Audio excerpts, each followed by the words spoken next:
que isso significa impactar tantos jovens nesse dia especial? Bom, eu acho que é importante a gente entender, como cristãos, que nós acreditamos no mundo espiritual. Existe algo acontecendo no mundo espiritual, você falou sobre o carnaval, infelizmente os índices de violência, de abuso de drogas, de delitos, obviamente isso não é só no âmbito natural. Aqui a gente tem uma geração que está se levantando, adorando a Deus, se comprometendo a levar o evangelho de Jesus e fazer justiça para os oprimidos, ser voz para aqueles que não têm voz. A causa do órfão é uma das nossas principais causas, trazer conscientização para a igreja evangélica, fazer algo em relação à crise de orfandade no Brasil. Além disso, a gente tem vistas do Brasil pessoas enxergando missão até fora da nossa nação. Os 4 cantos do mundo, tantos lugares que precisam do evangelho. Eu creio que é uma resposta a algo do mundo espiritual que a gente está vendo no físico. Sabe que o avivamento ele não começa aqui, ele vai começar no pós. E isso está diretamente ligado ao engajamento bíblico. Na prática, na sua vida, qual que foi essa virada de chave entre um iniciante para uma pessoa que vive de verdade? Como que você faz isso? Bom, eu lembro que no último decênio, 2020, fevereiro de 2020, o Lauren Cunningham, fundador da Jocum, chegou do meu lado, enxergando todo aquele estádio do Morumbi abarrotado. Ele falou: se você não engajar essa geração na palavra, você não vai lotar nenhum ginásio daqui a pouco. E aquilo me marcou muito, porque não tem a ver com multidões. Obviamente a gente quer alcançar o máximo de pessoas possível, porque nós queremos que a mensagem saia, mas não tem a ver com números, tem a ver com cada cristão sendo desperto. A gente fala muito sobre avivamento, mas avivamento é quando cada crente quer viver de uma maneira avivada, aonde ele está pegando fogo por Jesus, ele está no primeiro amor, ele está desperto. Se você está desperto, você se importa com a pessoa do teu lado que não conhece as boas novas, e você se torna então um crente missional.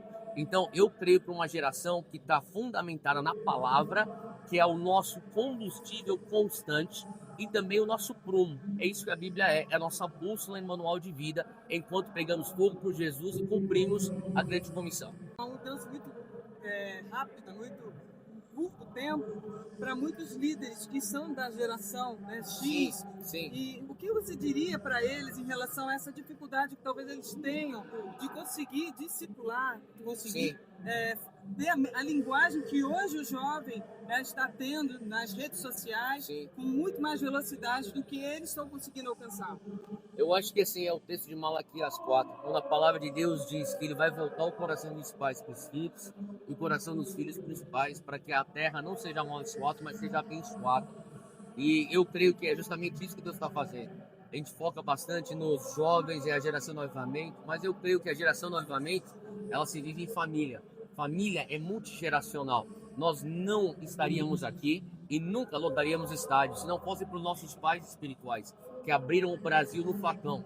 Só para você ter uma noção, em 1990, a população brasileira, 9% se considerava evangélica.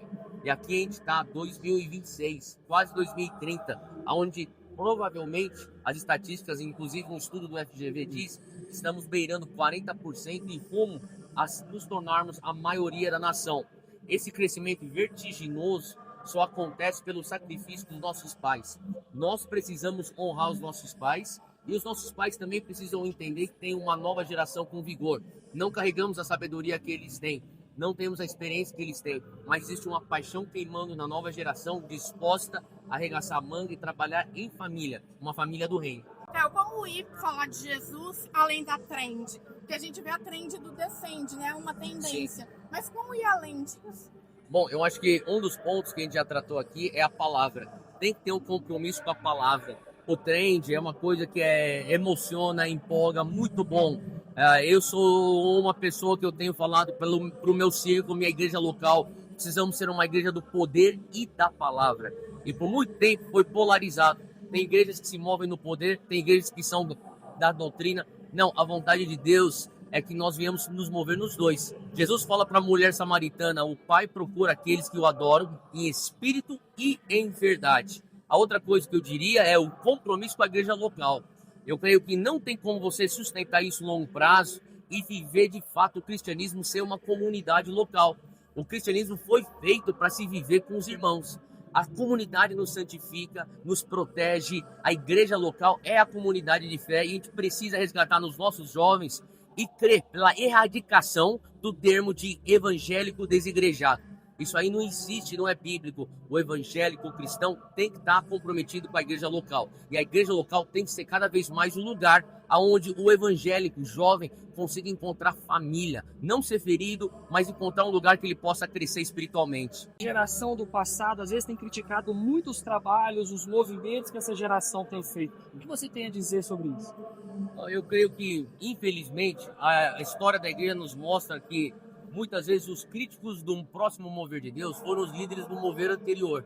E nós cremos que não vai acontecer. Na verdade, eu digo que já não está mais acontecendo. A experiência que eu tive pessoal, conversando com pais da igreja aqui em Belo Horizonte, pessoas que têm idade para ser meus pais ou até meus avós, eu vi um coração aberto. Eles reconhecendo, não, Deus está fazendo alguma coisa na tua geração. Isso não é só Belo Horizonte. Quando eu fui mobilizar no Recife, no Nordeste, eu encontrei esse coração. Eu encontrei esse coração também lá no Norte, no Centro-Oeste e no Sul. Eu creio que isso que você falou era uma realidade, mas que hoje está se mudando. De fato, Malaquias 4, o coração dos pais estão se voltando aos filhos e dos filhos aos pais. Obrigada.